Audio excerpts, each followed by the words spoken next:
নিয়তির কি নির্মম পরিহাস।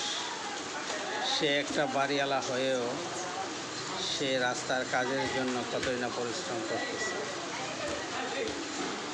আসলে কি সে রাস্তার কাজের জন্য জনগণের উপকারের জন্য করতেছে, না তার নিজের কিছু কিছু আয়ের জন্য করতেছে, সেটা আমরা বুঝতে পারি না।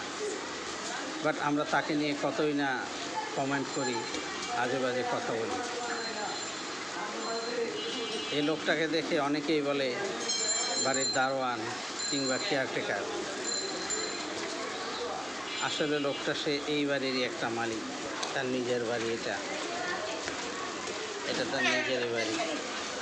তার বাড়ির ভাড়াটিয়ারাও তাকে মূল্যায়ন করে না, তাকে দাম দেয় না, কারণ সে এরকম ড্রেস আপ করে থাকে এবং এরকম কাজকাম করে বলে। আসলে আমাদের কি করা উচিত, এটা সবাই একটু দয়া করে কমেন্ট করে জানাবেন।